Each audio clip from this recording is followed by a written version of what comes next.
श्री गुरुवे नमः। मित्रों, आज हम इस वीडियो में भारतीय दर्शन के विषय में चर्चा करेंगे। भारतीय दर्शन हिंदू धर्म का प्रकृत नाम आर्ष धर्म है। बौद्ध लोग भी सनातन धर्म को इतिहास मत या ऋषि मत तथा जटी और सन्यासियों को ऋषि प्रव्रजा में दीक्षित कहते थे। हिंदू धर्म के मूल जो वेद हैं वह सब ऋषि वाक्य ही हैं। जो वेद मंत्रों के दृष्टा या रचयिता हैं वही ऋषि हैं। ऋषिगण साधारण मनुष्य की कोटि के भीतर नहीं आते। जिनमें अलौकिक शक्ति थी वही ऋषिगण ऋषि युक्त होते थे। प्राचीन काल में अत्यंत पूजनीय के अर्थ में ऋषि शब्द का व्यवहार किया जाता था, इसलिए बौद्ध लोग भी बुद्ध को महेशिया महर्षि कहते थे। उस युग में अलौकिक ज्ञान और शक्ति से संपन्न व्यक्ति ऋषि होते थे तथा स्त्रियों और शूद्र ने भी ऋषि पद प्राप्त किया था। ऋषि प्रणीत यह ऋषि दृष्ट शास्त्र ही वेद है। कोई कहते हैं कि वेद ईश्वर प्रणीत है, किंतु इसका प्रमाण वेदों में नहीं मिलता। दूसरे कहते हैं कि ईश्वर प्रणीत होने से वेद पौरुषेय हो जाता है, आथ वेद ईश्वर प्रणीत नहीं है। कुछ आधुनिक वेदांती भी कहते हैं कि वेद ईश्वर से निःश्वास रूप से उत्पन्न हुआ है, आथ वह ईश्वर ज्ञात होने पर भी पौरुषेय नहीं है, क्योंकि निश्वास पौरुषेय क्रिया के रूप में मान्य नहीं हो सकता। अस्य महतो भूतस्य निःश्वसित में तद यद ऋग्वेदो यजुर्वेदः सामवेदोऽयर्वाग्दिरस इतिहासः पुराण विधा उपनिषद श्लोक सूत्राण्यनुव्याख्यानानि व्याख्यानान्यस्य वेतानि सर्वाणि निःश्वसितानि। बृहदा 0:2-4-10। इस श्रुति के आधार पर वेदांती और ने उक्त काल्पनिक व्याख्या खड़ी की है। यह श्रुति रूप कार्य में ही संगत बैठती है। जो शास्त्र लोक में रखे गए हैं वे मानो उसे अंतर्यामी के निश्वास रूप हैं। इस प्रकार का अर्थ यहाँ पर संगत है, नहीं तो ईश्वर के निश्वास फेंकने से ही वेदादि सभी शास्त्र बन गए। ऐसी कल्पना नितांत अयुक्त है और बालोचित भी कही जा सकती है। वेदों को ऋषिदृष्ट कहने की एक और भी व्याख्या है, जिसके अनुसार वेद का अस्तित्व नित्य है। अनादिकाल के अस्तित्व रखने वाले उस वेद को देखकर ऋषियों ने गद्य तथा पद समूह से मैं उसे व्यक्त किया। इन सभी मतों का कोई भी स्रोत प्रमाण नहीं है।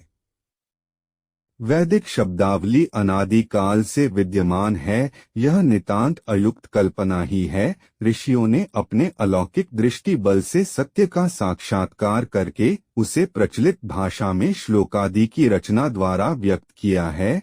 यही मत इस विषय में समीचीन है।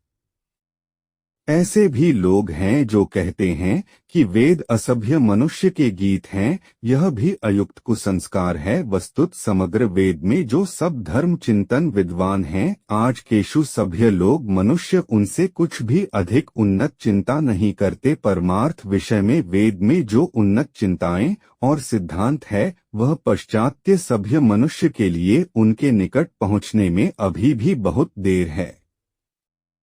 धर्म के भी दो भेद है। धर्म दो प्रकार का है, एक प्रवृत्ति धर्म और एक निवृत्ति धर्म, या आप इसे मोक्ष धर्म भी कह सकते हैं। जिस धर्म में इहलोक और परलोक में सर्वाधिक सुख लाभ होता है वही प्रवृत्ति धर्म होता है, एवं जिसके द्वारा निर्वाण या शांति लाभ होता है वही निवृत्ति धर्म होता है। निवृत्ति धर्म भारत में ही आविष्कृत हुआ है और प्रवृत्ति धर्म पृथ्वी पर सर्वत्र है। प्रवृत्ति धर्म के मूल दो आचरण है, एक ईश्वर या महापुरुष की अर्चना, दूसरा दान परोपकार मैत्री आदि पुण्य कर्मों का आचरण। इनमें अर्चना की प्रणाली मूलतः इस प्रकार है। स्तुति और श्रृंगार, धूप दीप एवं नैवेद्य वैदिक युग से आज तक प्रचलित समस्त प्रवृत्ति धर्म के अंतर्गत यही मूल आचरण देखे जाते हैं। कर्मकांड की प्रणाली अनेक प्रकार की हो सकती है, किंतु यह मूल आचरण सभी धर्मों में समान है। वैदिक काल में अग्नि में हव्य डाल की आहुति देकर देवार्चना की जाती थी, उसके साथ दान दिया जाता था और सोमादि नैवेद्य रूप में समर्पित होते थे। यहूदियों में भी पशु मांस अग्नि में डालकर देवता की अर्चना की पद्धति थी। ईसाइयों की सैक्रामेंट एवं आहार्य ऊपर पाठ था। बहुत वर्षों से पृथ्वी पर मनुष्य का निवास रहा है। इस तथ्य को भारतीय शास्त्र का भली भांति जानते थे, परंतु इस सत्य को जानकर भी उन्होंने कल्पना का योग करके इस तथ्य का समुचित प्रयोग नहीं किया। उधर पाश्चात्य विद्वानों ने अपने संकीर्ण संस्कार वंश ईस्वी पूर्व के 2-3 हजार वर्षों के भीतर ही संस्कृत साहित्य के उद्गम की कल्पना की है।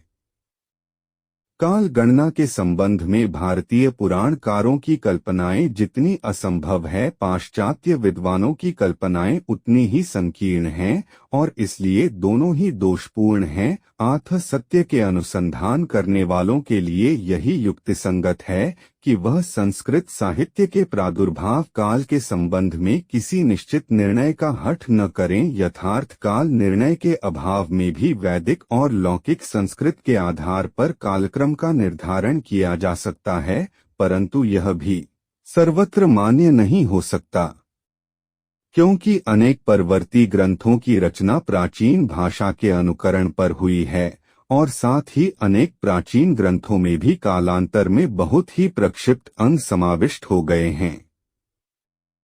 अगर यह वीडियो आपको अच्छी लग हो तो कृपया वीडियो को लाइक व शेयर व चैनल को सब्सक्राइब करें। धन्यवाद।